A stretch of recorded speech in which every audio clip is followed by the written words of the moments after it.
안녕하세요. 오늘 세미나를 진행할 고성국입니다. 깜짝 놀랐어요. 이 제목 자체가 아주 아카데믹해서 우리끼리만 할 것 같았거든요. 이렇게 꽉 채워주셔서 정말 놀랐습니다. 또 한편으로는 종북주사파들의 문화 공격에 대한 우리 자유파의 문화 대응이 얼마나 절박한가 하는 것을 이제 우리 자유파 국민들께서 인식하고 계시는구나 하는 마음에 또 반갑기도 합니다. 여러분 반갑습니다. 사회자 직권으로 딱 한 분만 제가 잠깐 소개 좀 시키고 진행하겠습니다. 종로 지역구 최재형 의원이 저한테 1년 선배라서 사석에서는 형이라고 그럽니다. 그런데 지금 그 후보나 후보 부인은 지역구 표박까지 하느라고 정신이 없어야 되는데 이 자리에 우리 그 형수님이 나오셨어요. 최재형 의원 사모님 잠깐 좀 일어나서 인사만 좀 해주세요. 박수 좀 부탁드립니다. 저는 사실은 국회의원들이 이런 자리에 와야 된다고 생각합니다.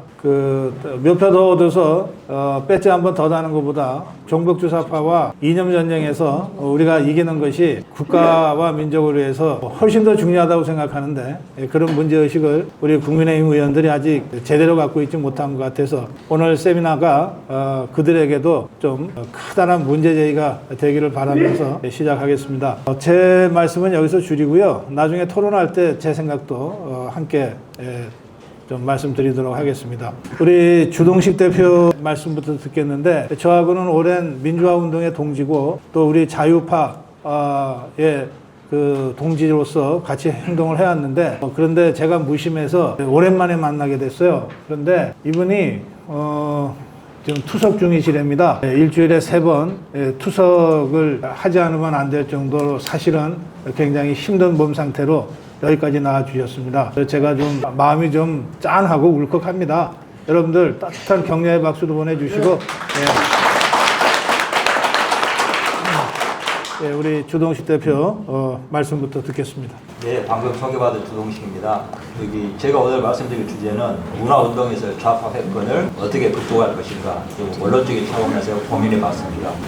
우리나라 문화운동에서 좌파가 주도권을 장악하게 된 계기가 있습니다. 우리가 흔히 육공화국이라고 하기도 하고 1987년 체제라고 하기도 하죠. 이 87년 체제가 성명한 게 1987년인데 직선제 개헌 투쟁이었습니다. 개헌이라는 건 헌정 질서를 재구성하는 것이거든요. 이 투쟁에서 승리하면 했기 때문에 좌파가 정치적으로 주도권을 쥐게 된 것은 당연한 겁니다. 좌파가 정치적인 승리자가 됐다는 겁니다. 정치적으로 승리자가 됐다는 것은 정치라는 것은 모든 부문의 이슈의 종합이거든요. 그렇기 때문에 정치적으로 승리자가 됐다는 건 근본적으로 그 사회의 어떤 정당성을 근본으로 확보한다는 의미입니다. 우리나라에서 지금 왜 좌파가 이렇게 주도권을 쥐고 우파는 항상 몰리고 수세에 몰리는 거 하는데 다른 여러 가지 이유를 말씀하시는데 무슨 홍보 능력의 부족인 여러 가지 말씀하시는데 근본적인 원인은 좌파가 정치적 주도권을 쥐고 승리자가 됐다는 것. 한마디로 기울어진 운동장이 여기서 만들어졌다는 것을 말씀드리고 싶습니다. 근데 이제 이렇게 좌파가 정치적 승리는 했는데 현실 권력에는 접근을 못했어요. 노태우 대통령이 그때 1987년 대선에서 승리했기 때문에 좌파가 정치적으로는 승자가 됐는데 현실 권력에는 접근을 못하게 됐다는 거예요. 바로 여기에서 좌파가 선택할 수 있는 대안이라는 게 풀뿌리 운동이었습니다. 사회 각계각층에 침투해가지고 어젠다를 발굴하고 인적 자원을 훈련해서 조직화해가지고 그 인력을 실은 어디에 파견하냐면은 좌파들의 제도권 에이전트인 민주당에 파견하는 그런 생태계가 지금 형성이 되어 있습니다. 그래서 이 또 좌파 운동은 학생 운동 때부터 거대한 선전선동의 경험, 이게 프로파간다라고 나와 있습니다. 프로파간다, 에지테이션 경험을 쌓았거든요. 얘들이 저도 좌파 출신이긴 합니다만은 이런 부분에 있어서는 몇십 년 동안 이 반세기 가까운 시간을 경험을 쌓았기 때문에 아주 달고 다른 전문가가 됐습니다. 그리고 학생운동 출신들이 학생운동 이후에 포스트 SM이라고 그러죠. 학생운동 이후에 어디로 나가느냐 하는 출구 전략이 없었어요. 한마디로 학교 다닐 때 놀이터 두르고 쌈만 하고 음모를 꾸미고 조직하는 것만 했고 사회에 나가서 직장생활을 할 수 있는 실력을 쌓지 않았습니다. 얘들이 갈 데가 없었어요. 얘들이 갈 데가 없으니까 제도권에 진출을 못하고 광범위한 풀뿌리 운동으로 진출하는 것이 됐다는 것. 그리고 또 하나, 이 학생운동에 직접 투입을, 헌신하지는 못했지만, 어떤 80년대의 경험을 보면서 그 분위기에 예몰된 광범위한 대중들이 존재했습니다. 좌파의 어떤 이념이나 분위기에 동조하는 광범위한 대중이 형성이 됐다는 겁니다. 배후 세력이 만들어졌다는 거죠. 필연적으로 좌파적 어젠다를 소비하는 시장 수요와 거기에 좌파 콘텐츠를 제공하는 제작 능력이 결합을 했습니다. 이것이 좌파 문화운동의 기본적인 생태계가 됐다는 거예요. 현재 한국 사회에서 유명한 좌파 시민단체들 거의 다 보면은 언제 만들어졌냐면 1987년 이후에 만들어졌습니다. 보시면 아마 좀만 확인해 보시면 금방 알 수가 있습니다. 이것이 바로 이제 이 좌파들의 풀뿌리 운동 전략을 잘 보여주는 것이라고 생각을 합니다. 비유하자면은 실은 좌파들의 어떤 풀뿌리 운동이라는 것은 모택동식 전략, 농촌을 조직해가지고 동원해가지고 도시를 포위하는 이쪽도 좀 연상을 시키는 측면이 있는 것 같습니다. 1987년 체제에서 좌파 패권은 정치적 승리자였지만은 제도권에는 뒤늦게 참여하여 우파의 권력을 공유하는 그런 형태가 됐습니다. 그러니까 건국과 산업화, 시장 등 대한민국의 공식 가치를 정면에서 하지는 못합니다. 그러니까 좌파가 선택하는 방식이 실제적인 권력은 누리지만 책임은 지지 않는 그런 형태가 고착화됐습니다. 그러면서 계속 자기네들이 마이너고 피해자라는 그런 의식을 강조하거든요. 한마디로 게릴라식 권력이 된다는 겁니다. 책임지지 않는 권력. 이런 형태가 좌파 문화예술 분야의 기본 패턴으로 정착이 됐습니다. 대한민국의 정통성과 핵심 가치를 부정하는 컨텐츠를 생성해놓고 이거에 대해서 이거 팩트가 아니다 이렇게 비판을 하면 아닌 말고 그럼 무책임한 그런 방식이 좌파 운동의 기본 방식이 됐다는 겁니다.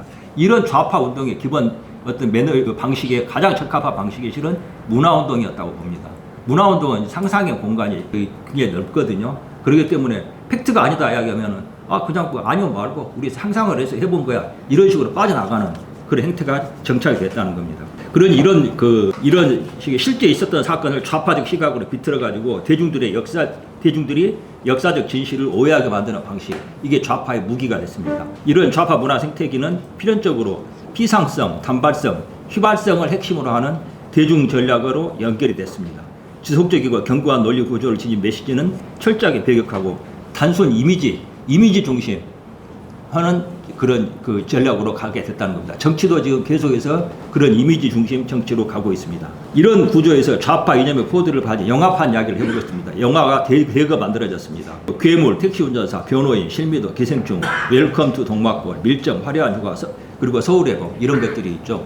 가령 괴물 같은 경우는 이게 어떻게 좌파 코드를 갖고 있냐 이렇게 생각하실 수도 있는데 그 영화 첫 부분에서 미군이 밀실에서 실험을 해가지고 괴물이 한강에서 그 실험 물질을 한강에 내보내가지고 그래서 괴물이 만들어진다는 식으로 그런 코드를 깔고 있거든요. 실은 좌파 영화가 아니라고 돼 있는 영화 중에서도 이런 식의 코드가 굉장히 많이 깔려 있습니다. 이게 우리 사회에서 좌파가 정치적 승자가 됐기 때문에 생기는 현상이거든요. 이제 대중문화가에서는 좌파 패권이 작동해서 좌파에 동조하지 않는 예술인들은 작품 제작이나 발표 기회를 박탈당하고 있는 그런 구조가죠. 그래서 좌파 중심의 문화 생태계가 점점 강화되어 왔다는 것을 좀 말씀드리고 싶습니다. 지금 이번에 화제가 된 서울의 봄 영화는 이런 좌파 패권이 문화예술 분야에서 어떤 방식으로 작동하는지를 굉장히 잘 보여주는 샘플 같다고 생각을 합니다. 황정민 배우가 연기한 전두환이죠. 12.12 당시에 자신의 주변에 모였던 신군부 인사들에게 대해서 자기 친구인 노태우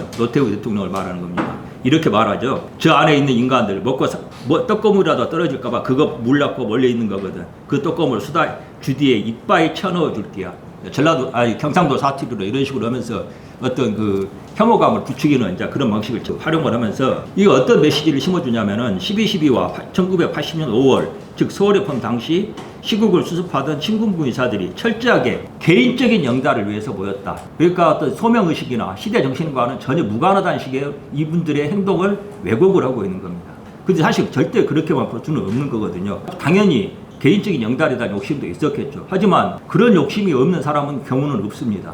어떤 경우에도 그런 걸 작용을 하거든요. 근데 보다 본질적으로 당시 12.12에 신군부했던 당시 대한민국 군부의 최고 엘리트들이 보였던 것은 어떤 시대적 소명, 박정희 대통령의 시해 이후 시국을 정상화해야 된다는 그런 시대적 요구가 있고 대한민국의 발전이 계속 나아가야 한다는 요구가 있었던 거거든요. 그런 부분에 대해서는 완전히 싹 빼고 이야기를 하고 있는 겁니다. 철저하게 개인적인 영달, 욕구로만 모였다는 식으로 왜곡을 하고 있는 거거든요. 그리고 이런 메시지는 영화 마지막 장면에서 12.12 주역들이 전두광을 중심으로 모여서 기념사진을 찍는 장면에서 노골적으로 드러납니다. 이분들이 12.12 이후에 오공화국에서 어떤 식의 요직을 거쳤는가 하는 것을 그 자막에 흘리면서 보여주는데, 쿠데타로 정권을 찬탈한 목적이 일신의 부귀영화를 누리는 것이었다는 메시지인데, 이런 식의 이제 메시지가 결국은 이 영화가 의도하는 대중에게 심어주기 위한 거라고 좀 생각이 들거든요. 한마디로 이 시대 정신과 사명, 고민, 이 12.12 주역들이 어떤 고민을 했는가, 어떤 이분들을 불러낸 시대 정신이 어떤 거였는가 하는 것에 대해서는 완전히 빼고 보여준다는 겁니다. 이게 또 대중들에게 잘못된 역사 인식과 함께 어떤 영향을 끼치게 되냐면, 대중들이 모든 사물을 바라보는 시각을 피상적이고 표피적이고 파편적으로 만든다는 겁니다. 한마디로 국민들의 의식을 저열화시키는 것이 좌파 문화운동의 목적이자 효과라고 생각할 수가 있습니다. 1980년 당시 신군부와 제야 세력이 추구하는 바, 그러니까 흔히 말하는 군부 세력과 민주화운동 세력이 추구하는 바는 저는 기본적으로 동일했다고 봅니다. 한마디로 박정희 시스템 이후에 어떻게 나라를 안정시키고 그 발전을 지속시켜 나갈 것인가 하는 부분에 있어서는 비슷했다고 봅니다. 다만 그 속도와 방법론의 차이가 있었던 정도인데, 오히려 신군부가 소프트 랜딩, 연착륙을 추구했고 제야 세력이 하드 랜딩, 경착륙을 추구했던 거라고 봐야 된다고 봅니다. 신군부도 결국 민주화를 지향했다는 것은 5공화국 헌법에서 확인할 수 있거든요.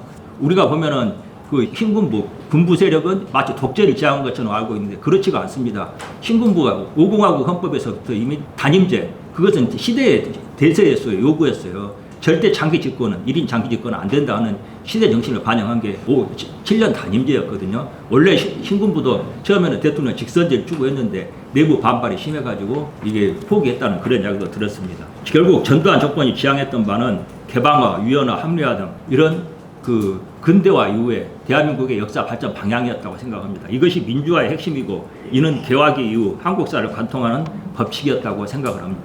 좌파 진영이 왜곡된 메시지를 통해서 노리는 것은 대한민국의 건국과 산업화를 견인한 정부가 민주화와 적대적 관계를 하는 이런 왜곡된 인식을 심어주는 겁니다. 그러니까 건국과 산업화, 민주화가 하나의 일관된 과정인데 좌파들은 이게 적대적인 과정이다. 민주화, 건국과 산업화, 이것은 민주화와 적대적인 대립되는 가치라는 것을 국민들에게 심어주는 것이 이들의 목표라고 봅니다. 좌파 문화가 퍼뜨리는 것은 결국 피해의식의 강화, 분노 등 부정적인 인식을 퍼뜨리고, 이는 공짜 심리의 확산으로 이어지고 사회 전반의 건강성을 무너뜨리는 작용을 하고 있다고 봅니다. 참사의 정치 무기화, 모든 이들이 원하는 것은 대한민국의 참사가 좀 더 많아지고 대한민국이 망가지고 하는 것을 노리는 겁니다. 그래야지 대한민국의 정통성을 부인할 수가 있고 좌파의 정치적 정당성이 인정되는 것이거든요. 비극이 좀 더 많아지기를 바라는 심리, 그 배경에 호남과 5.18이 있다고 생각이 됩니다. 제가 지난 총선에서 광주에 가서 광주는 5.18 제사의 도시라고 말을 해가지고 가루가 되도록 하였습니다만은 저는 지금도 그 말이 옳다고 생각을 합니다. 한국의 모든 정치 투쟁은 결국 근현대사 해석 투쟁이라고 봐야 됩니다. 문화운동도 그 범주에 포함되는 것이 필연적입니다. 우파는, 여기서 제가 우파의 약점을 좀 지적을 해야 될 것 같습니다. 우파는 좌파가 어떤 왜곡된 메시지를, 콘텐츠를 만들어내면 그건 팩트가 아니다는 이야기만 하지, 그것을 대안으로 좌파의 어떤 그 프레임을 대항할 수 있는 그 총체적이고 일관된 프레임을 만들어내지 못하고 있다고 저는 생각을 합니다. 이것이 우파 문화운동이 힘을 갖지 못하는 치명적인 한계라고 봅니다. 우파들이 문화운동에 대해서 이렇게 대안을 이야기하면서 좀 더 투자를 많이 해야 되니 어떤 이야기를 많이 하는데, 저는 보다 본질적으로 우파가 대한민국의 역사를 해석하는 총체적인 프레임을 제시를 못하고 있다. 사실 우파의 이 대안 서사는 이 내러티브 문제가 심각한데 이미 좌파가 제안해주고 있는 거라고 보거든요. 좌파의 모든 서사는 기본적으로 반일이라는 강력한 메시지에 근거하고 있습니다. 반일은, 이 반일에 의도하는 것이 아닙니다. 반일이 근본적으로 노리는 것은 대한민국이 개항기 이후에 정말 피땀 흘려서 추구해온 근대사파라는 이 작업 자체의 가치를 부여하고자 하는 거거든요. 그 핵심은, 좌파의 모든 운동의 핵심은 근대화에 대한 반대에 있다는 것. 그래서 우파의 서사는 근대화를 핵심으로 하는 것이라 한다고 봅니다. 개항기 이후 대한민국 역사는 일제시대까지 포함해가지고 근대화를 향한 처절하고 위대한 투쟁이었다는 것, 이런 서사를 우파가 내러티브의 중심에 놔야 된다고 생각합니다. 결국 건국과 산업화 그리고 민주화가 근대화라는 거대한 역사의 흐름 속에서 중간 단계였다는 것, 이런 내러티브를 가지고 우리가 출발을 해야 한다는 생각이 듭니다. 이상입니다. 감사합니다. 토론거리가 굉장히 많은 발제를 해주셨는데 나중에 함께 토론하겠습니다. 이번에는 이제 소설가 김규나 선생님 발표를 듣겠습니다. 이걸로 하시면 돼요. 네, 안녕하십니까. 소설가 김규나입니다. 오늘 준비한 게 한 2, 30분 분량인데요. 더 줄이라고 하는데 안 될 것 같습니다. 준비해온 거 열심히 하겠습니다. 원래는 한 2시간 해도 모자른 내용이거든요. 왜냐하면은 다른 영화나 다른 사회 전반에 대해서 어떤 작용화되어 있는 것들은 여러분들께서 많이 아시는데 문단 관련해서는 아무도 얘기하는 사람이 없었고 저도 말하는 게 굉장히 조심스러워서 몇몇 강의에서만 좀 이야기를 언급을 했었습니다. 근데 오늘 아주 줄여서 좀 우리나라 문단이 어느 정도인가를 좀 여러분께 말씀을 드리겠습니다. 네, 다음 2페이지 넘어가겠습니다. 네, 오늘 자료 준비하다가 나오기 전에 오랫동안 쓰지 않던 메일함을 열었더니 거기가 제가 예전에 작가회의 회원으로 있을 때 등록했던 메일입니다. 지금은 탈퇴 절차를 제가 밟고 있지 않기 때문에 지금도 여전히 그 메일들이 날아옵니다. 그런데 여러분들께서 한번 보시겠습니다. 제목만 봐도 좀 잘 보이진 않으실 거예요. 근데 제목을 보시면 그 우리 한국작가회의가 도대체 어떤 이슈에 초점을 두고 있는지 아실 수 있는데요. 가장 최근에 온 메일 제목이 서울의 봄 관련입니다. 네, 서울의 봄, 그 맨 오른쪽에 있는 건데요. 그 서울의 봄에 대해서 우파들이 난리를 치고 있다. 우리 같이 어떻게 맞서보자 하는 그런 내용의 메일이 와 있습니다. 그리고 그 외에도 여전히 블랙리스트, 그리고 친일 작가로 선정된 김동인, 문학상 폐지 촉구, 이태원 참사, 후쿠시마 원전수, 그리고 시인 김남주 등 사회혁명을 주도했던 작가들의 추모 문학제 안내가 빼곡합니다. 시국 문학의 밤 행사 포스터에 작가와 실천이라는 말이 보입니다. 이 말이 한국 문단 실태의 핵심 키워드입니다. 여러분들께서 잠시 기억해 주시기 바랍니다. 잠시 후에 말씀드리겠습니다. 한국 문단 작가들은 글도 쓰고 직접 시위를 기획하고 현장에서 주도했습니다. 그 단체가 바로 한국작가회의입니다. 그 실체를 지금부터 살펴보겠습니다. 네, 3페이지 넘어갑니다. 조지 오웰은 생계를 목적으로 하는 경우를 제외하고 글을 쓰는 동기를 4가지로 나누었습니다. 그중 우리나라 모든 예술 문화 부분, 특히 한국 문학에서 문단에서 가장 큰 주제를 형성하고 있는 동기가 세상을 특정 방향으로 밀고 가려는 의도로 다른 사람들의 생각을 바꾸려는 정치적 목적입니다. 4페이지요. 앞에서 작가와 실천이라는 말을 기억해 주십사 부탁드렸는데요. 한국 문단을 움직이는 이념적 뿌리가 멀리는 마르크스 공산주의고 가깝게는 김일성 주체의 사상입니다. 실천적 뿌리가 바로 사르트르의 참여 문학 정신입니다. 사상가이자 소설가, 프랑스 최고 지성으로 알려진 사르트르는 맹렬한 공산주의자였습니다. 사르트르의 사상적 스승으로 알려진 철학자가 있습니다. 모리스 메를로퐁티라는 이름도 굉장히 달콤한 것 같죠. 이 사람은 마르크스 추종자로서 진보적 폭력, 즉 미래 건설을 위해서 필요한 폭력은 용인해야 한다라고 주장하는 사람이었습니다. 사르트르는 바로 이 메를로퐁티의 사상을 더 강력하게 계승했고 문학이란 사회의 변혁을 가져오는데 이바지해야 한다는 참여 문학을 주창하게 됩니다. 사르트르의 참여 문학, 이것이 바로 한국 문단의 작가와 실천이고 실천 문학의 본질입니다. 그동안 우리 사회에서 벌어진 모든 폭력 시위의 근간이 된 것은 물론입니다. 사르트르는 또한 우리나라에 대해서도 언급을 했는데요. 6.25 전쟁은 미국의 사주를 받아서 남한이 도발한 결과 북한이 속아서 내려온 것이라고 그렇게 해석을 했습니다. 물론 한국 문단은 이 주장을 고스란히 받아들이고 있습니다.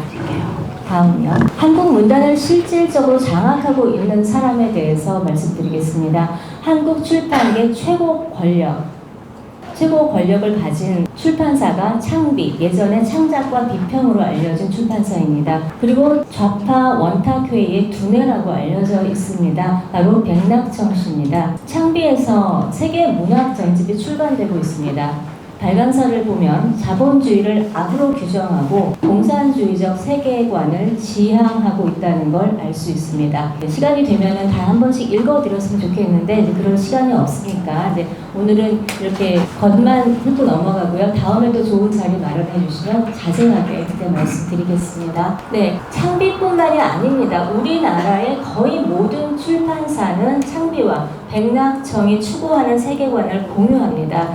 여기가 모든 좌파, 여러분들께서 문화 전쟁이니 뭐니 말씀하시는 그 본산이라고 생각하시면 됩니다. 백낙청 머리에서 다 나오는 거예요. 그것을 작가들이 대중에게 깊숙하게 이제 주입시키는 역할을 하는 것이고요. 그 다음에가 행동이 이제 이루어지는 것입니다. 그리고 이제 그래서 이 세계 문학들도요. 사회주의적 관점으로 뭐 민음사라든가 모든 출판사가 다 그렇습니다. 거기에서 나오는 세계 문학들도 사회주의적 관점으로 번역하고 해석을 붙여놓은 경우가 굉장히 많습니다. 그래서 아주 조심해서 읽고 받아들여야 하는 문제가 좀 남습니다. 6페이지 가겠습니다. 자, 이제부터 이제 우리나라 문학으로 좀 들어오겠습니다. 한국 문학이 어떻게 여러분들을, 국민을 세뇌시켜 왔는지 좀 한번 간단하게 보겠습니다. 여러분들께서 굉장히 좋아하시는 작품과 작가들이 나올 거예요. 아, 저 사람들도 저 작품도 너무한 거 아니야. 이렇게 충격 받으실지 모르겠습니다만 저는 그냥 사실 그대로 말씀드리겠습니다. 1960년에 최인훈의 광장이 나옵니다. 저도 굉장히 중학교 3학년 때 이 책을 읽었던 걸로 기억이 나는데요. 굉장히 뭔지 모르고 감동을 받았던 것 같습니다. 그런데 이제 생각을 해보면 극단적으로 얘기할 때 북한 문제 있어. 그런데 남한, 너네가 더 나쁘잖아. 남한에 동조하느니 나 차라리 바다에 빠져 죽을래. 이렇게 북한, 남북한 문제를 본격적으로 왜곡한 초창기 대표적인 소설입니다. 그때부터 남북한 똑같이 문제 있는 거 아니야? 이렇게 사람들이 생각을 하게 된 거예요. 그리고 무엇보다 최인훈 작가는 2018년에 사망하기 전에 피청구인 대통령 박근혜를 파면한다는 헌재의 판결문이 우리 현대사 최고의 명문장이라고 말했습니다. 네, 그리고 1978년에 조세희의 그 유명한 난쏘고 난쟁이가 쏘아 올린 작은 곰이 나옵니다. 이 작품도 여러분들 지금 마우스에 어머 나 그거 너무 좋아했는데 라고 생각하실지 모르겠어요. 그러나 이 작품 산업화, 자본주의는 악마, 악이야 라고 문학적으로 규정하는데 완전히 성공한 작품입니다. 1986년 굉장히 중요한 소설이 나옵니다. 조정래의 태백산맥입니다. 집안에 아마 갑오처럼 간직하고 있는 분들도 계실지 모르겠습니다. 박정희 대통령 서거와 12.12, 5.18을 겪으면서 우리 사회는 독재 정권 프레임을 넘어서 민주화 투쟁이라는 소용돌이 속으로 빠져듭니다. 그 가운데 태백산맥은 반공 사상으로 무장되어 있던, 그나마 그렇게 유지되고 있던 대한민국의 사고체계를 완전히 무너뜨립니다. 공산당은 나빠에서 전쟁이 나쁜 거야 로 바뀌어요. 공산주의가 나쁜 거야. 그게 아니라 형제끼리 싸워야 하는 전쟁이 나쁜 거야 라고 사고의 방향을 바꿔놓는 것입니다. 같은 민족 한 핏줄이라는 주장으로 친북 정서, 그리고 중요하죠, 반미 정서를 보편화시키면서 반공 사상을 아주 낡고 부끄러운 것으로 폐기 처분시키는데 성공합니다. 이후 작가는 아리랑으로 반일감정, 그리고 한강이라는 작품으로 대한민국 자체를 부정하는 것으로 그것이 지성인의 상식이라는 틀을 탄탄히 구축해 놓았습니다. 1990년대, 2000년대 시간 관계상 넘어가겠습니다. 젊은 작가들을 쫙 세워서 이제 신선하다, 새롭다 하면서 모든 기존 가치관을 다 파괴합니다. 문법, 소설, 스토리, 가족 전통, 남녀 관계, 그러면서 성소수자 이런 쪽으로 계속해서 바꿔와요. 그러면서 최소한 가령 2000년대 황병순 시인의 여장 남자 19코 이런 시집이 아주 굉장한 센세이션을 일으킵니다. 제목만 들어도 어떤 건지 아시겠죠? 이렇게 문단이 점점 바뀌어 흐름을 뒤집어 놓습니다. 그리고 이제 2010년대 오면은 여러분들 기억하실지 모르겠는데 정유정이라는 7년의 밤 이런 소설들이 인기를 끌면서 사회 불안, 공포, 분노 이런 것들이 주목을 받습니다. 그 소설들이 말하는 거는 이런 겁니다. 너 무섭지? 화나지? 널 그렇게 만든 게 바로 자본주의야. 독재 보수 정권이야. 박근혜 때문이야. 그러니까 분노해. 우리 같이 이 세상을 부숴버리자. 다시 전복시키자. 이러면서 피해자 분노 정서를 키우면서 세월호와 촛불 난동이 마침내 시작됩니다. 7페이지입니다. 자, 지금부터 작가 한 명 한 명을 좀 간단히 보겠습니다.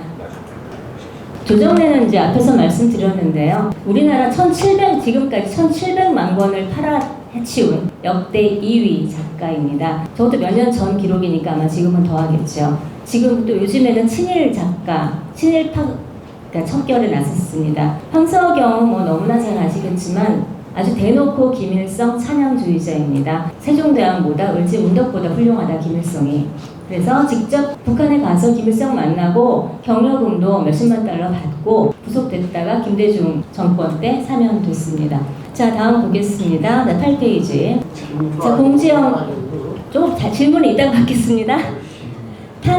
공지영 작가 너무나 잘 아실 겁니다. 탄핵 촛불은 단군 이래 최대의 정의라고 말했습니다. 근데 이 사람이요, 20명을 연쇄살인한 유영철이 굉장히 예술적 재능이 뛰어난 사람이라고 호감을 드러낸 글을 담은 책을 낸 적도 있습니다. 아이들을 청소년 대상입니다. 괜찮다, 다 괜찮다라고 말하는 책입니다. 그 외에 이제 선진강 시인, 국민 시인이죠. 김용택 씨, 특통령이라고 불렸던 이회수, 무궁화꽃이 피었습니다의 김진명, 모두 다 촛불선동에 앞장섰던 작가들입니다. 9페이지. 안도현 아시죠? 연탄지에 발로 차지 말라고 해놓고 사람 엄청 발로 찼습니다. 지금 현재 양산 평산책방 대표로 있습니다. 할 말 많지만 넘어가겠습니다. 문화부 장관을 지낸 접시꽃 시인 도종환의 면면도. 네, 불법 엄청 저지르고, 중국에 저렇게 고개 숙여서 절하는 사람의 면면도 한번 생각해 주시기 바랍니다.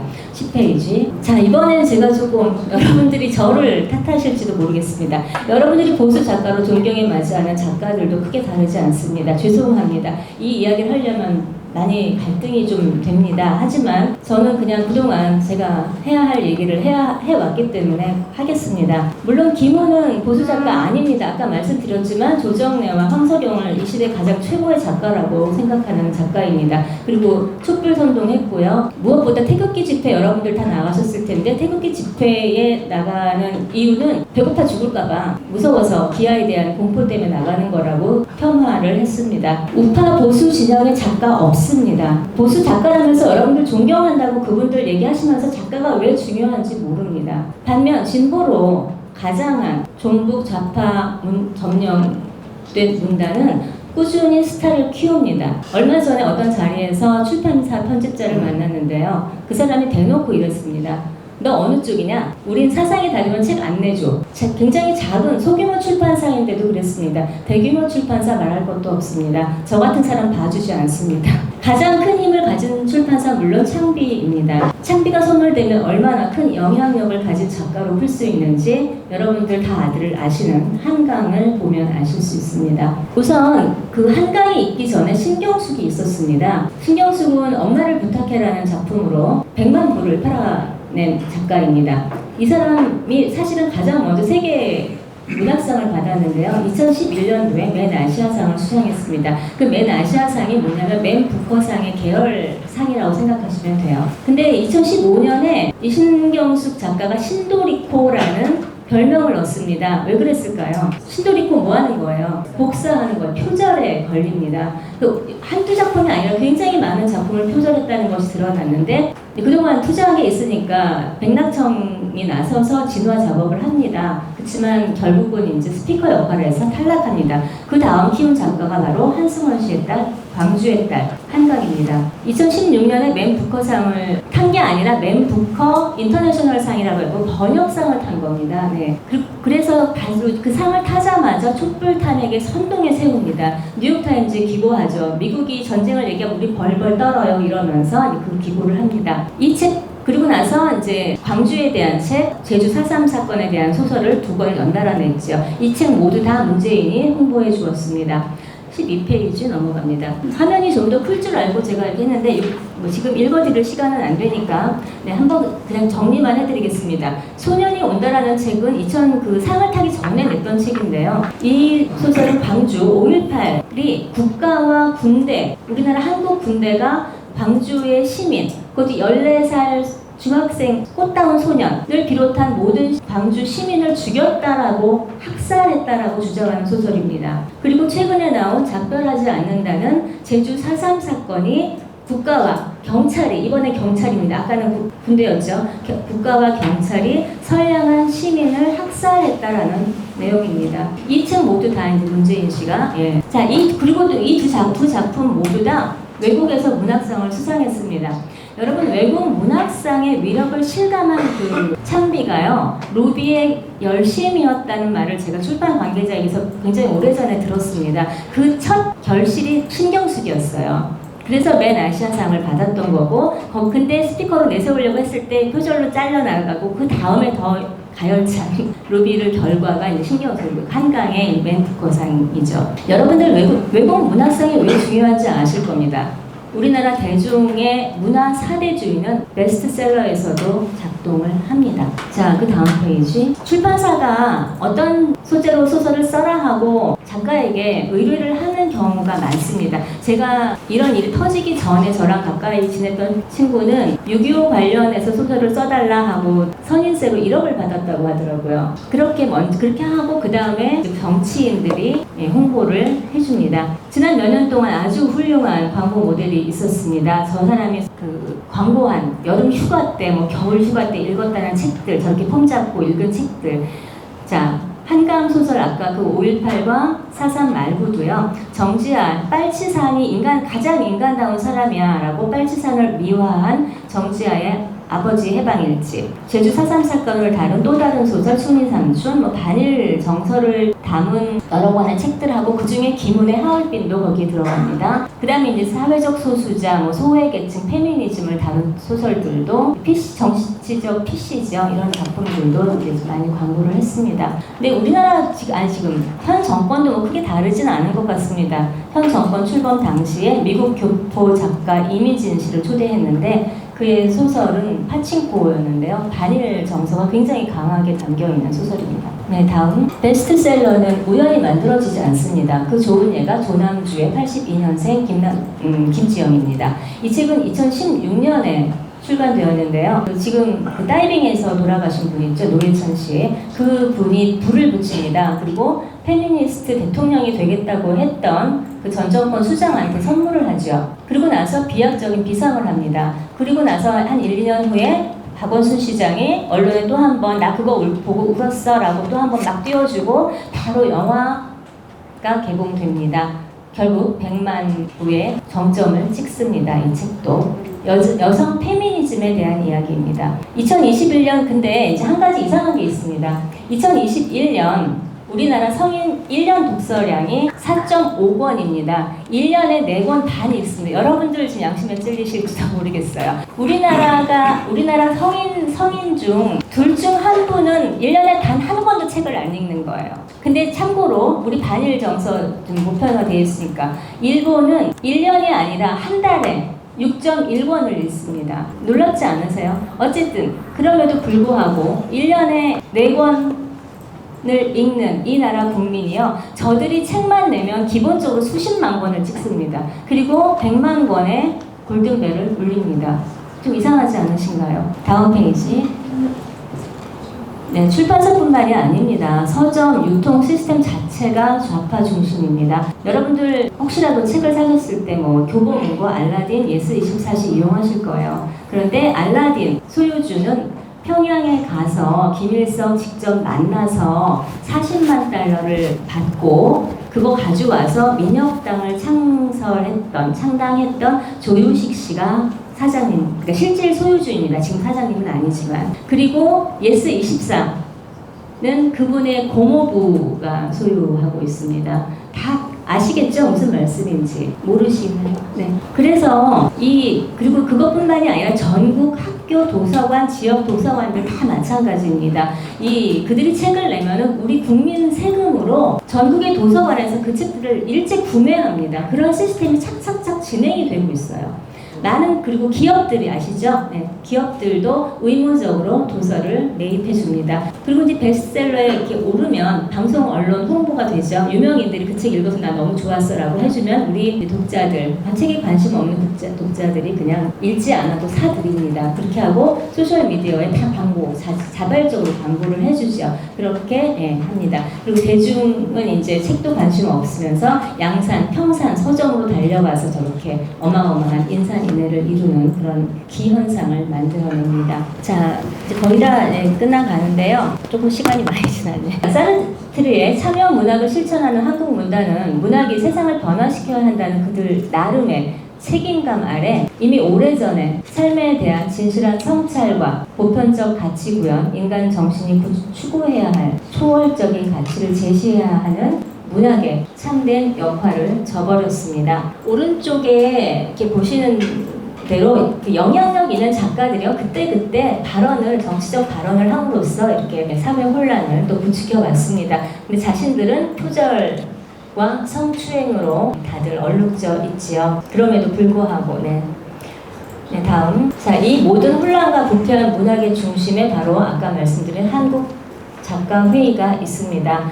그들이 바로 특정 정치인을 미화하고 지지하고 비난하고 광우병, 미선 호순 사건, 사드, 불법 사기 탄핵 등 많은 시위를 기획하고 선동했습니다. 그리고 작가회의가 민족문제연구소와 함께 추진하는 또 하나 주요 사업이 바로 친일 작가를 선정하고 퇴출시키는 것입니다. 그 대신에 다음이요. 대신에 그 자리에 앉히고 싶은 작가들이 있습니다. 그 비우는 이유가 있어요. 거기에 바로 월북 작가, 북한 작가, 종북 작가들을 채워가고 있습니다. 그들이 바로 그리고 북한 작가들, 월북 작가들이 책을 여기서 내면은요, 그 인쇄가 북한으로 가도록 법을 이미 다 바꿔놨어요. 그리고 남한 작가 중에서 좋아하는 작가는 아까 잠깐 말씀드렸지만 그 메를로 퐁티의 그 폭력 참여, 문학의 참여를 지지했던 그것을 고스란히 받아들여서 우리나라에서 시위를 주도했던 사람들, 특히 난민전 아시죠? 그 남조선 민족해방전선이라고 해가지고 200만 명을 죽여서라도 사회주의를 완성하자고 했던 거기에 주도했던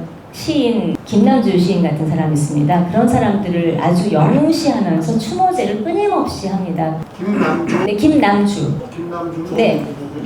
남자 시인 저쪽에 오른쪽에 저기 있습니다. 유명한 사람 같지는 않아요. 근데 여러분들은 유명하지 않은데요. 이게 지역별로 다 이렇게 축제를 벌입니다. 계속해서 스며들어가는 거예요. 그러니까 여러분들 지난해에 정율성 작곡가 아시죠? 그런 일들이 그거 하나가 이슈가 됐는데 그런 일들이 지금 이 문화계에는 수도 없이 많이 있습니다. 드러나지 않을 뿐이에요. 다음은 넘어가겠습니다. 자, 마무리하겠습니다. 네, 총선이 코앞입니다. 문학이 뭐가 중요하냐고 생각하실 겁니다. 그런데 코앞의 이슈만 집중하고 있는 사이에 저쪽 진영은 국민 눈치 안 보고 수십 년 장기전을 세우고 문화예술을 이용해서 꾸준히 대한민국을 무너뜨려 왔습니다. 작가의 모든 활동이 정치적일 수밖에 없다는 조지 오웰의 말은 옳습니다. 그러나 정치적인 것과 정치 선동에 앞장서는 것은 다릅니다.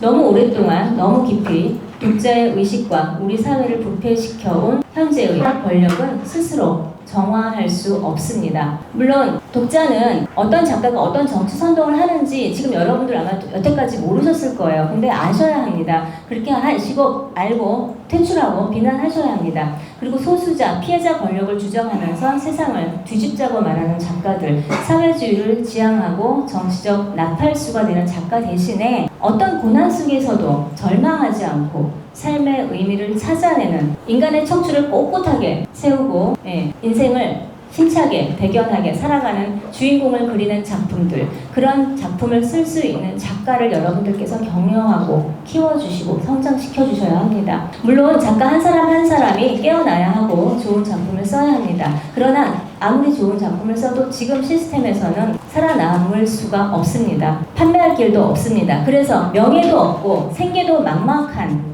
이 진영에 어느 작가가 줄을 서겠습니까? 아무도 없습니다. 펜은 칼보다 강합니다. 저들이 문학으로 어떻게 우리 사회를 무너뜨려 왔는지 한번 생각해 보시기 바랍니다.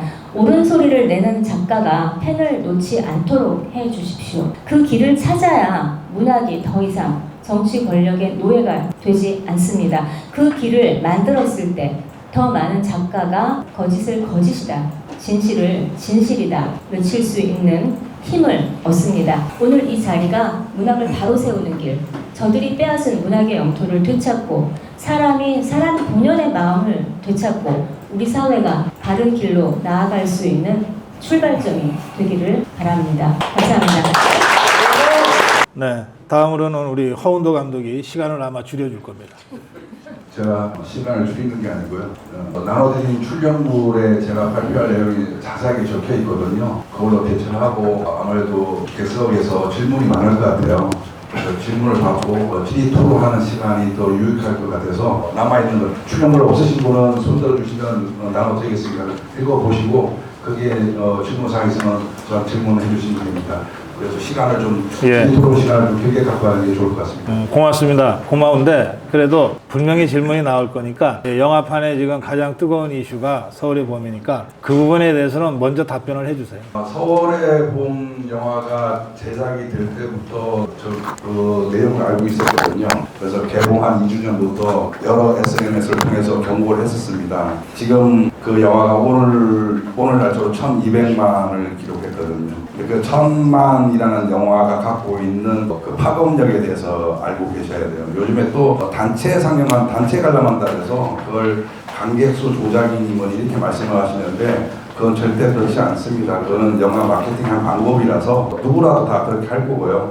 지금 현재 1,000만 정도 넘어갔기 때문에 인정할 건 인정해야 되고 우리가 어떻게 대처를 할 것인가 거기에 대해서 우선 아셔야 돼요. 이 영화가 가장 악질적인 왜 악질적인 건지만 제가 말씀을 드릴게요. 감독은 이 영화가 분명히 허구라고 말하고 다닙니다. 근데 지금도 유튜브나 방송에서 인터뷰를 하면서 사실이라고 인정을 하고 있거든요. 이 영화에서 가장 악질적인 장면은 맨 마지막 장면입니다. 남산의 부장들에서도 똑같은 장면이 나왔었는데요. 그 남산의 부장들에서는 박정희 대통령을 박통령이라고 나머지 등장인물 전부 다 가명을 썼거든요. 이 영화가 허구라는 걸 표현하기 위해서 이렇게 했는데 맨 마지막에 엔딩 장면에 뭐가 나오냐면 김재규의 그 법정 마지막 최후 진술 음성이 들립니다. 그래서 이 영화를 관객들 하여금 이게 사실이다라고 인식을 심어줍니다. 이 영화에서도 서울의 봄 영화 보신 분들 많이 계실 텐데 이 영화도 마찬가지입니다. 분명히 전두광 여러 사람 이름을 가명을 하고 왜냐하면 명예훼손에 걸릴 여지가 있기 때문에 이름을 바꾸는 거거든요. 근데 허구라고 해놓고 맨 마지막에 12.12를 성공하고 그 보안사 앞에서 기념 촬영한 사진이 있어요. 그건 뭐 다들 나와 있는 사진이거든요. 그 사진이 등장을 합니다. 그러면서 그게 참여했던 장군들 그 50 때 어떤 혜택을 받았는지 아까 주동식 대표님도 말씀을 드렸잖아요. 그 영화 속에서 니들 뭐 다 뭐 챙겨주겠니 뭐니 이런 막 진짜 막 더러운 대사들이 나와요. 그래서 거기서 연결을 시키는 거죠. 이 사람이 어떤 직책을 가졌고 무슨 장관했고 국회의원 몇 선을 했고 이러면서 이 영화는 사실입니다. 역사적인 팩트입니다 하고 관객들한테 주입을 시키는 거예요. 그런 식으로 하는 거거든요. 얼마나 나쁘냐면 영화 속에 그렇게 암시적으로 대사를 한뿐 아닌 대사를 툭 던져놓습니다. 마야광이라는 뭐 크게 성공하지 못했지만 그 송강호가 이제 마야광 역할을 했는데 박정희 정권 때 부산 지역에서 경남 부산 지역에서 마약으로 돈을 많이 벌었던 건달이 있었거든요. 이게 실제 사건인데 그 친구가 이제 그 권력하고 검찰들하고 이렇게 유대 관계를 갖고 있다가 나중에 다 배신을 해요. 이제 손절을 하는데 도망을 가죠. 시청 앞에 프라자 호텔 15층 5층에서 도망다니면서 이제 검찰들한테 전화를 해요. 나 그대로 뭐 이대로 놔둘 거냐 잡혀가게 놔둘 거냐 이런 대사를 하면서 그때 마침 이제 이제 나 어떡하지 하면서 창밖을 내려봅니다. 그때 무슨 장면이 나오냐 하면 박정희 대통령 국장 장면이 나옵니다. 그러면서 스쳐 지나가듯이 대사를 툭 던지죠. 내 돈 받아쳐먹고 혼자 잘 가네. 그냥 아무것도 아닌 대사 같아요. 그런 식으로 관객들한테 인식을 시켜줍니다. 이들은 정말 영화인이라기보다 악질입니다. 또 하나 하이브 자꾸 그 서울에 보면 뭐 CJ가 투자를 했는 분이 자꾸 이상한 말씀들 하시는데 그래서 쟤들한테 자꾸 밟히는 거거든요. 정확한 정보가 아니면 절대로 이야기하시면 안 되는 거예요. 이 영화 제작사는 하이브 미디어 코프라는 회사입니다. 사무실도 저 경복궁 길에 있는데 이 영화사는 남산의 부장들 또 마야왕 또 서울의 봄 이런 반정부적인 영화들 꾸준히 만들어내고 있고 3월 총선 전에 이제 무슨 영화가 개봉을 하냐면 안중근 의사 이야기가 나옵니다. 영화가 나와 하얼빈이라고. 이 영화는 반일 선동 영화입니다. 제가 볼 때는 3월 말 그러니까 총선 전에 개봉할 것 같은데 이런 영화들을 꾸준히 만들어내고 지금 그 회사에서 또 무슨 영화를 기획하고 있냐면 서울의 봄이 대박을 쳐서 연계 3부작 연계를 한다고 해서 K공작 기획이라고 해서 언론 통폐합 스토리를 또 만들어냅니다. 또 죽입니다, 오공을. 그래서 이런 회사들을 좀 알고 있고 그런 지금 현재 영화계가 너무너무 정말 악질적인 영화를 이용해서 물론 이제 파시스트 무솔리니 정권 때 이태리의 시네시다라는 필름이 있어요. 지금도 있어요. 1915년도에 세워진 회사인데 그 회사의 슬로건이 영화는 미래를 장착한 무기이다. 그러면서 히틀러, 스탈린, 모택동, 김일성까지 이 전체주의자들은 영화가 얼마나 대중들을 선전선동하는 데 유익한 건지를 너무너무 잘 알고 있거든요. 그걸 그대로 이 좌파들은 그대로 받아서 좀 답습하고 있습니다. 이상입니다. 네, 우리가 다뤄야 될 주제가 문화 전반이라서 사실 토론이 쉽지 않습니다. 그래도 제가 먼저 여러분들께 기회를 드릴 텐데요. 우선 분노하고 규탄하고 이런 거는 좀 하지 마십시오. 그런 거 하려고 여기 모인 거 아닙니다. 저 종북주사파들의 저 문화 진지를 어떻게 우리가 해체하고 새로운 자유파의 문화 헤게모니를 세울 거냐라고 하는 대안을 모색하기 위해서 이 자리에 모인 거니까 좌파 욕하는 거는 이런 자리에서는 서로 간에 필요가 없습니다. 그래서 어떤 의견이든 다 저희들이 경청하겠는데 싸워서 이길 수 있는 그런 제안들을 여러분들이 중심이 돼서 좀 해주시고 질문도 그런 차원에서 좀 해주시면 좋겠습니다. 우리 저 빼놓고요. 세 분 지목하면서 질문해 주시면 좋겠어요. 나광수라는 사람 고등학교 후배입니다. 같이 고등학교 다닐 때 농촌봉사도 가고 그랬는데 그분이 연대에서 강의하다가 자기 쓴 소설 외설이라고 그래가지고 감옥 갔지 않습니까? 그리고 이제 나와가지고 했는데 마지막에 쓴 걸 보면은 뭐 조정래, 고은 뭐 할 거 없이 싸그리 그 비판하는 걸 썼는데 그 마지막에 제가 전화도 하고 만나려고 그러는데 안 만나주더라고요. 굉장히 고립이 돼가지고 그런 작가들 꼭 지금 말씀하신 작가 외에도 훌륭한 작가들도 많고 우리 김규나 작가님도 많은데 그런 연대를 같이 해서 하는 그런 건 없습니다. 제가 2016년, 17년에 등단을 했습니다. 조선일보 춘추문예로 등단을 했는데요. 그리고 그때는 제가 작가회의 가가지고 같이 어울리고 뭐 술자리도 같이 하고 어울렸습니다. 그런데 탄핵되면서부터 그 전부터 술자리에 가면은 이제 싼 욕이 날아다닙니다.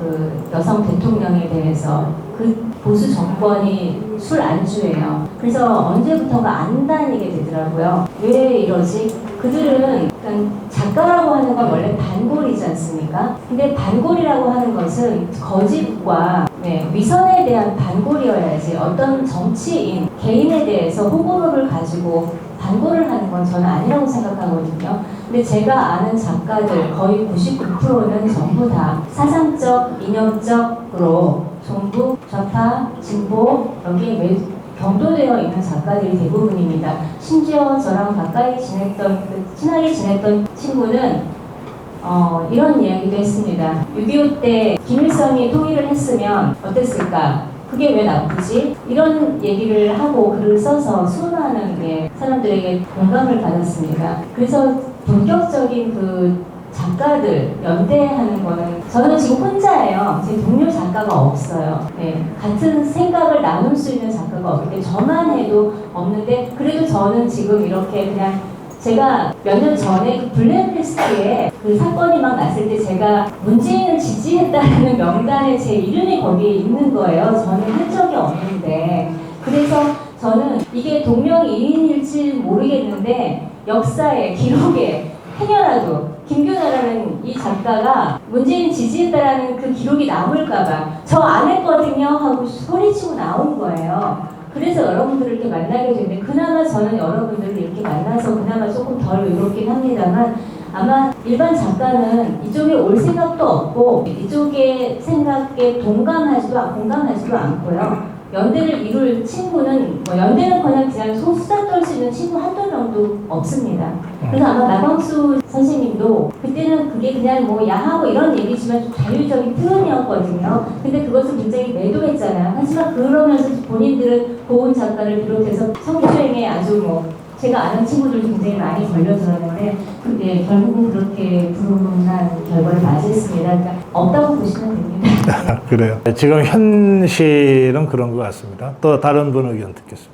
제가 공공단체에 있으면서 우리나라 중고등학교 국사 교과서를 본 적이 있습니다. 그래서 이게 이렇게 돼서는 안 되겠다는 생각이 들었는데 제 친구 중에 사학과 나온 교수 보고 어찌 그 국사를 쓰는 사람이 이렇게 편향되고 좌측 성향이냐 이렇게 물으니까 답을 잘 안 합니다. 그래서 우리 김규나 선생님 문학한 사람과 역사한 사람들이 왜 이렇게 좌편향된 게 많은가 하는 것을 하나 질문하고 싶고요. 그 다음 우리 주동식 선생님 광주 묘역에 가면 전두환 대통령이 그 전남 어느 지역을 방문한 비석을 보도부로 깔아놓은 게 있습니까? 그런 게 있다면서요. 계속 마무리하세요. 예, 그래서 제가 이거는 공산주의자들이 6.25 때 기독교 신자를 붙잡아 놓고 십자가 위를 걸어가면 살려주겠다고 하는 거하고 비슷하지 않느냐라고 제가 얘기했더니 아무 대답을 안 합니다. 그래서 거기에 대해서 알겠습니다. 예. 주동희 선생님 먼저 하실까요?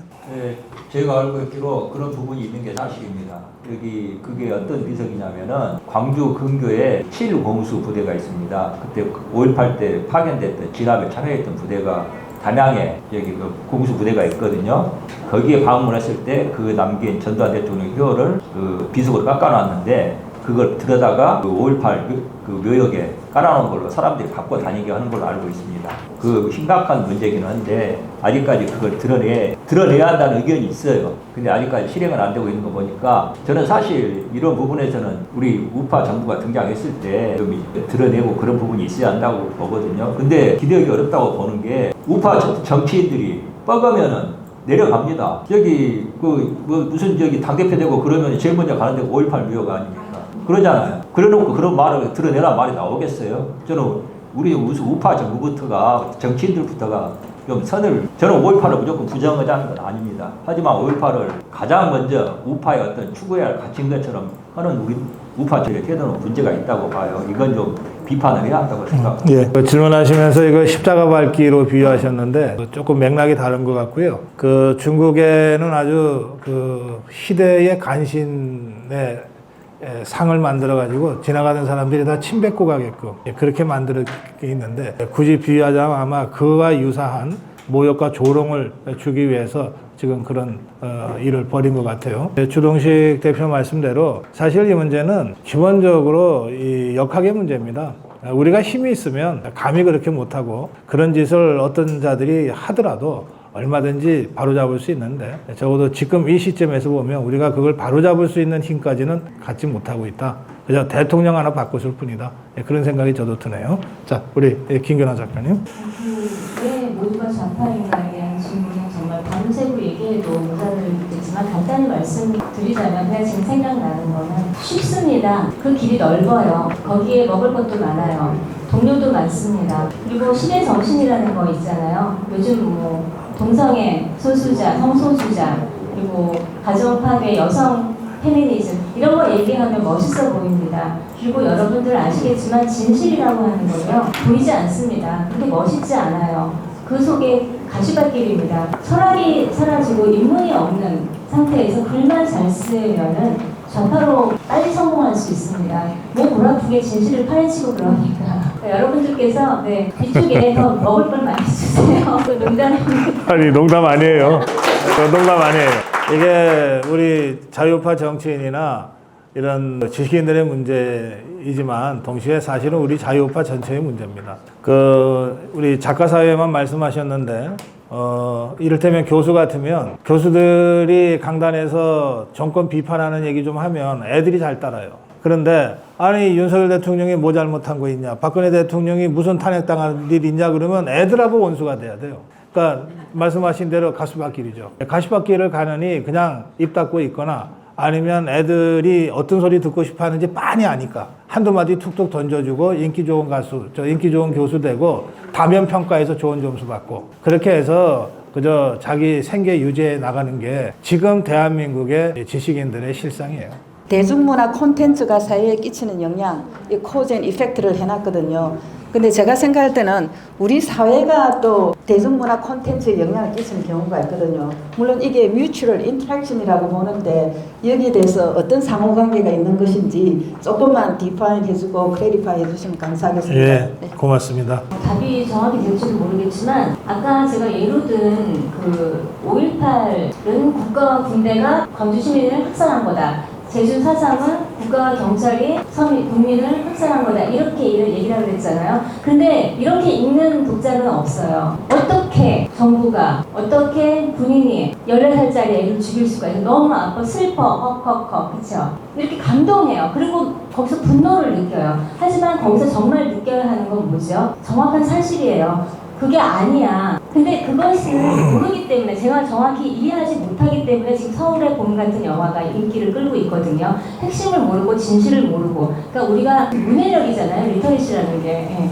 그러니까 우리가 우리 눈에 보이는 것만이 아니라 그 표면 아래 빙산이 있으면 우리 대중문화에서 보이는 건 10분의 1만 보이는 거거든요. 근데 그 나머지 10분의 9를 보려면요, 공부하지 않고 생각하지 않으면 안 됩니다. 근데 지금은 그게 좀 많이 불가능해서 우리가 이제 새롭게 노력을 해야 될 것 같습니다. 저도 한 말씀만 짧게 드릴게요. 뭐 제가 이 전문은 아니지만 정상적인 사회라면 사회가 문화에 영향을 어떤 형태로든 줘요. 그러니까 우리 질문자의 질문을 가지고 말씀드리면 사회가 리터러시에 영향을 주죠. 근데 지금 우리가 비정상적인 상황에 살고 있어요. 종북 주사파들이 75년 동안 대한민국을 전복하기 위한 가장 효과적인 수단으로 문화 리터러시를 자기들의 프레임 속에서 만들어내서 사회에 먹이고 있는 중이에요.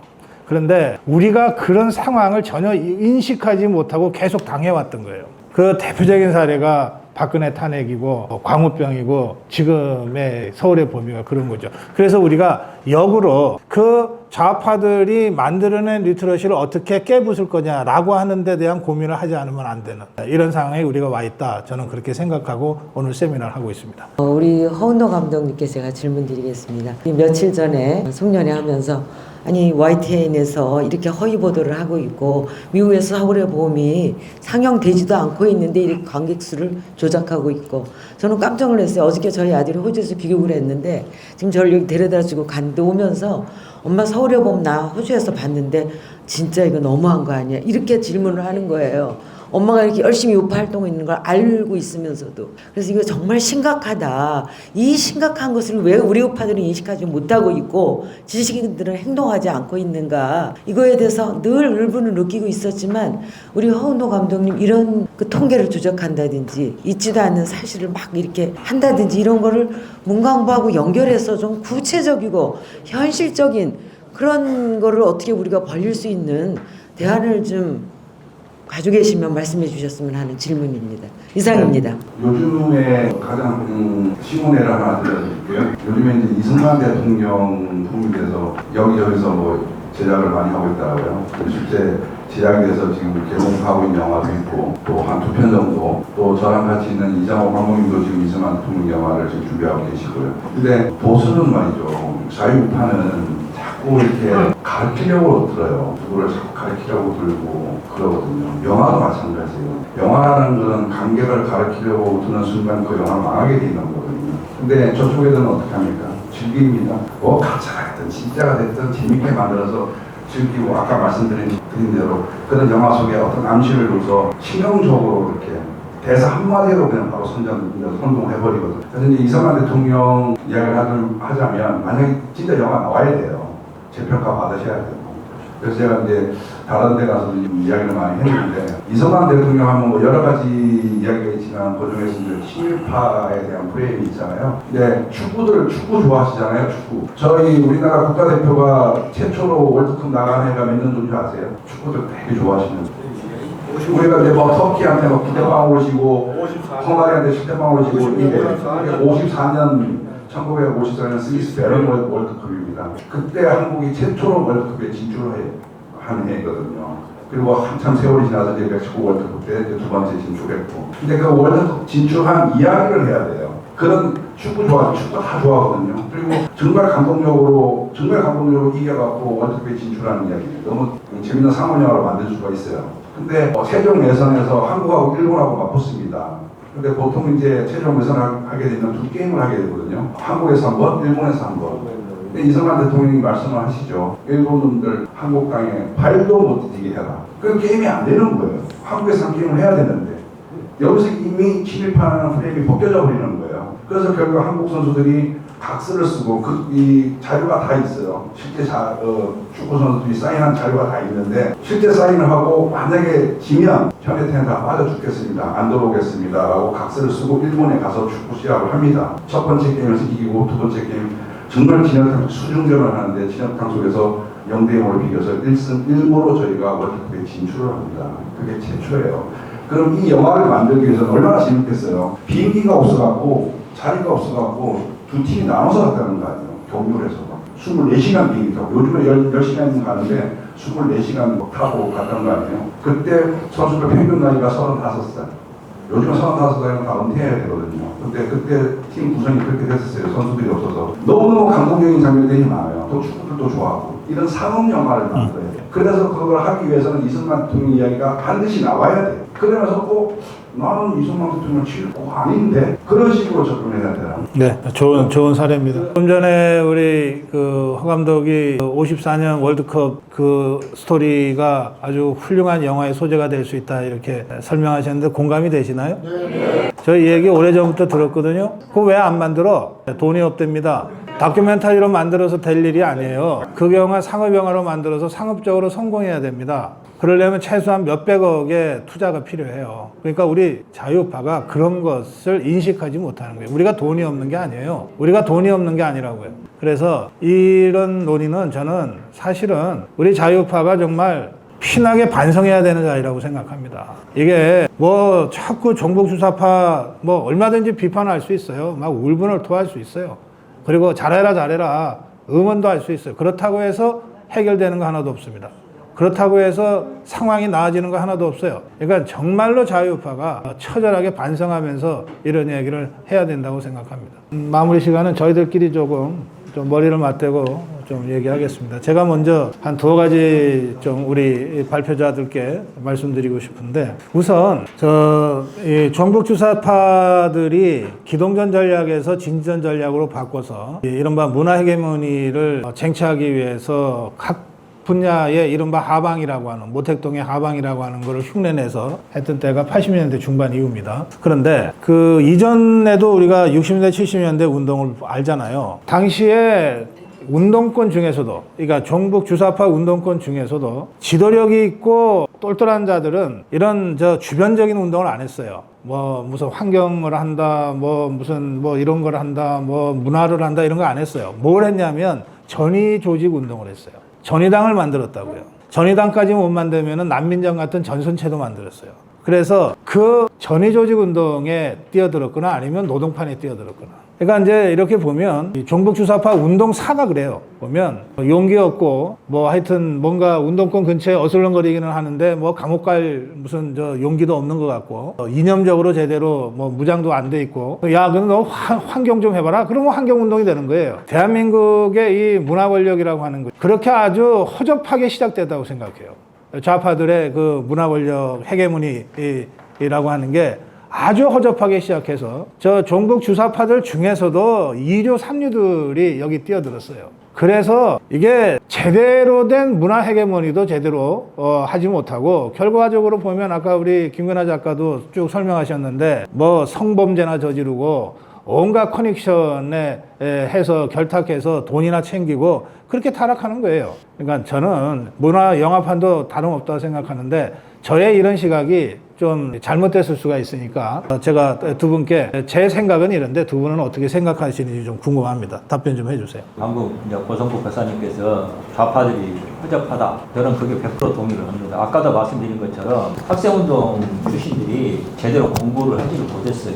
그래가지고 정상적인 사회생활, 직장생활을 할 만한 실력을 갖지 못했기 때문에 역설적으로 풀뿌리 운동, 소위 말해서 시민사 사회단체나 이런 문화운동 쪽으로 진출했던 그런 성격이 있다고 봅니다. 중요한 것은 왜 그렇게 허접한 좌파들한테도 우파는 솔직한 이야기인데 일방적으로 쳐 발리냐 하는 겁니다. 깨놓고 인정할 수밖에 없잖아요. 김규란 작가님도 이야기했지만 혼자라는 거 아닙니까? 저는 여러 가지 이유가 있다고 보는데 그 중에서 가장 큰 것이 정치적으로 패배자의 좌파들의 승리자의 위상, 우파가 루저, 패배자의 위상이 있다고 보는데 저는 이 부분이 그 정치투쟁, 한마디로 현정질서 재구성이라는 개헌투쟁에서 패배했던 부분이 있고 이 부분이 아까 전에도 이제 제가 좌파가 주류의 위상, 메이저의 위상이 됐다고 이야기를 했습니다만은 우리가 좀 고민할 부분이 많은데 지금 대한민국 6공화국이 현재까지 6공화국 진행되고 있잖아요. 6공화국이 지금 몇 년째 진행되고 있는지 아십니까? 올해로 지나면 36년째입니다. 1공화국부터 5공화국까지 기간 중에서 가장 길어요. 6공화국이. 그리고 이제는 좀 지나면은 1공화국부터 5공화국까지 기간 전체보다도 6공화국 존속 기간이 더 길어질 겁니다.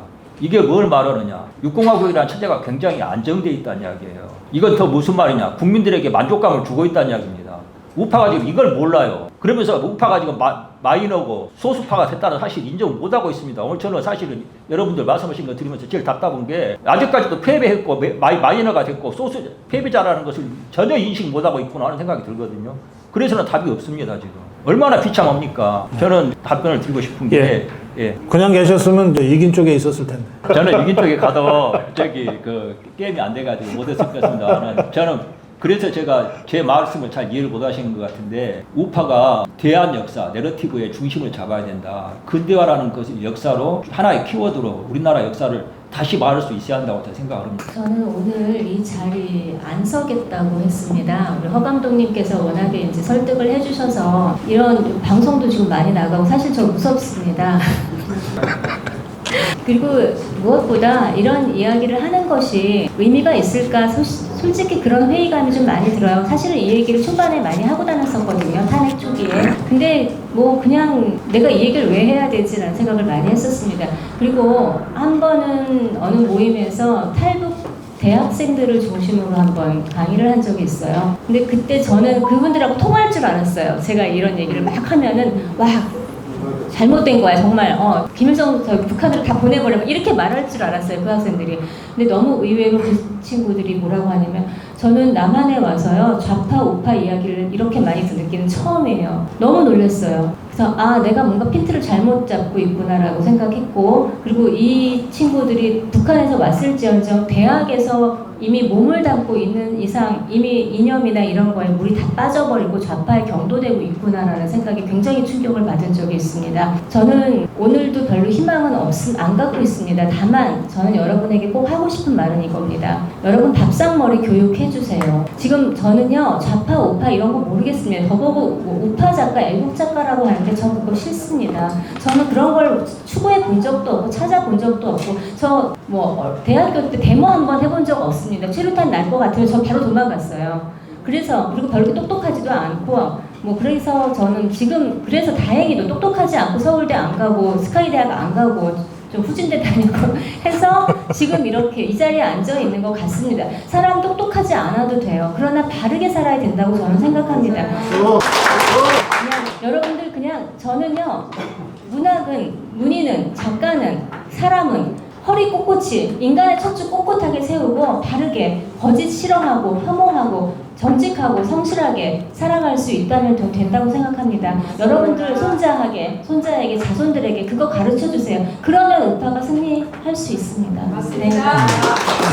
오늘 우리 세 분의 발표를 들으시고 또 문답을 들으시면서 이게 기운데요. 좌파가 너무 세서 야 싸워봤자 안 되겠다라고 패배주의에 빠지실까봐 좀 걱정되는데 그러자고 이런 세미나 하는 거 아닙니다. 진짜 제대로 싸워서 이기려면 지금 우리가 얼마나 불리한 상황에 처해 있나 이것을 정확하게 알아야 되기 때문에 오늘과 같은 세미나가 앞으로도 더 필요하다고 생각합니다. 네, 그리고 저는 쫄 거 없다, 쫄지 말자 이 말씀 이제 드리는데요. 단 한 가지가 달라요. 저 종북 주사파들하고 우리 자유파가 한 가지가 달라요. 뭐가 다르냐면 권력에 대한 관점이에요. 종북 주사파들은 대통령 권력을 쟁취하는 것이 혁명을 위한 거라고 생각합니다. 최종적인 혁명의 승리를 위해서 그 수단으로 권력을 탈취하는 겁니다. 그러니까 저 김대중이건 노무현이건 문재인이건 세 번의 권력 탈취 기에 저 종북 주사파들은 이제부터 시작이다 그러고 나섰어요. 그래서 자신들이 탈취한 권력을 최대한 이용해서 우리 사회의 곳곳에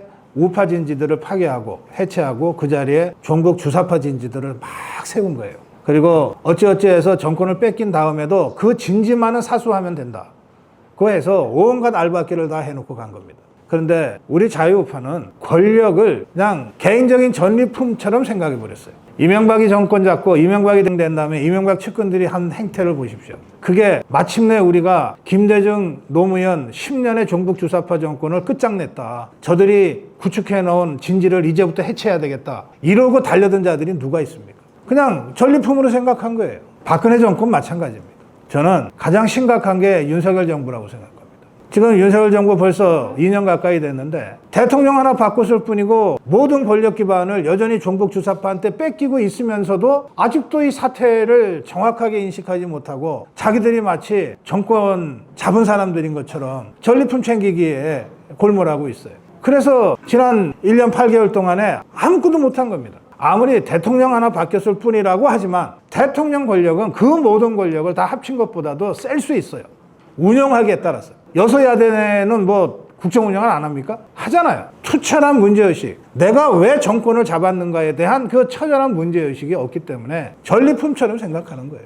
이 정권의 핵심들도. 이런 차원, 이런 문제의식으로는 절대 저 종북주사파들을 이길 수가 없어요. 왜냐하면 저것들은 목숨 걸고 최종적 혁명의 최종적 승리를 위해서 모든 걸 다 집어 던졌고 집어던질 각오가 돼 있으니까.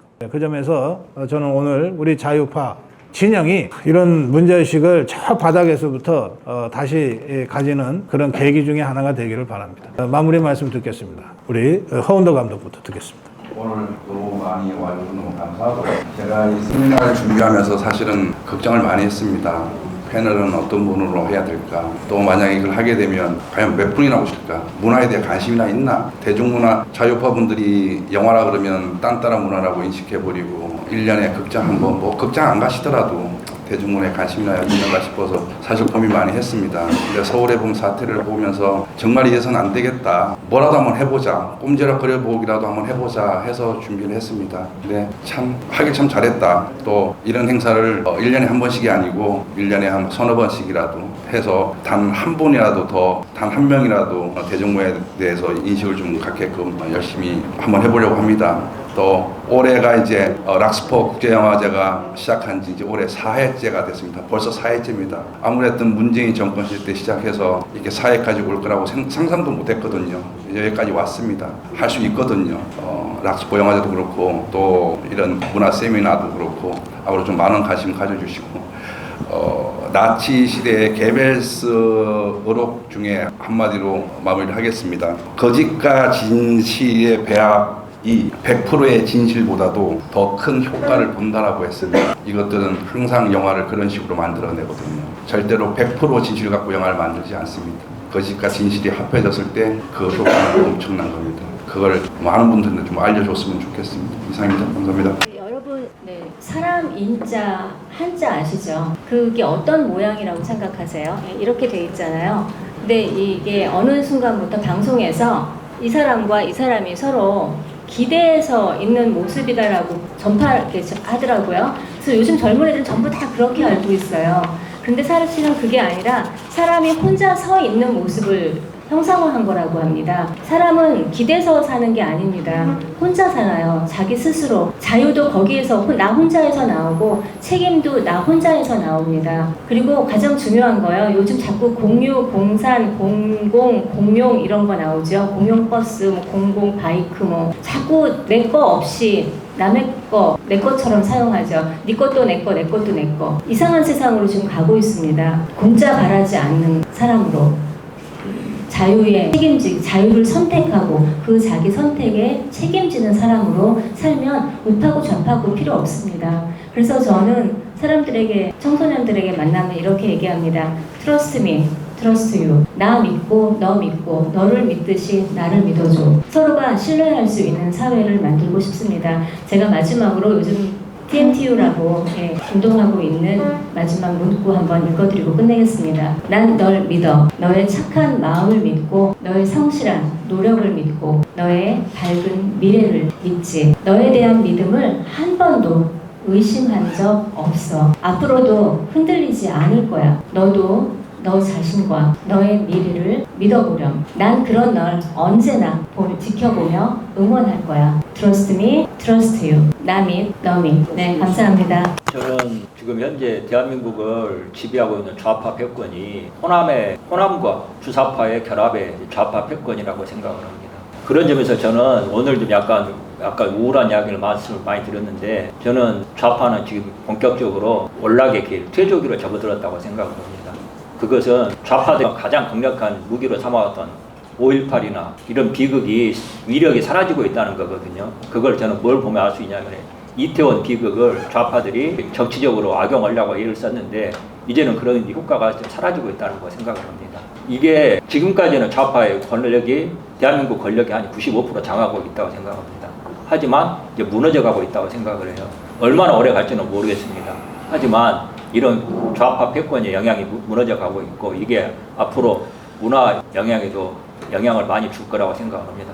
그래서 기대를 갖고 있고, 힘드시겠지만 우리 힘내서 더 열심히 싸워주셨으면 합니다. 저는 2019년 광화문 국민대혁명을 통해서 종북 주사파에게 우리가 주도권을 잡고, 비록 그 후선거인 총선에서는 패배했지만 결국은 끝내는 정권 교체를 성공할 수 있었다고 생각합니다. 광화문 태극기 애국 세력들과 유일하게 유튜브밖에 커뮤니케이션 채널이 없었을 때 정말 목숨 걸고 투쟁하신 우리 자유파 유튜브들이 있어서 지금의 윤석열 정부가 탄생했다고 생각하기 때문에, 언제 어떤 자리에 가시던 여러분, 이름 없는 유튜브, 죄송합니다, 제가 이름 없다고 불러서, 유튜브 보시면 격려해 주시고요. 그리고 함께 사선을 넘어온 동지다 생각하시고 꼭 껴안아 주시면 좋겠습니다. 제가 시작하면서 너무 많이 오셔서 놀랐다 그랬는데, 끝나면서 또 한 번 놀랍니다. 한 분도 안 가시네.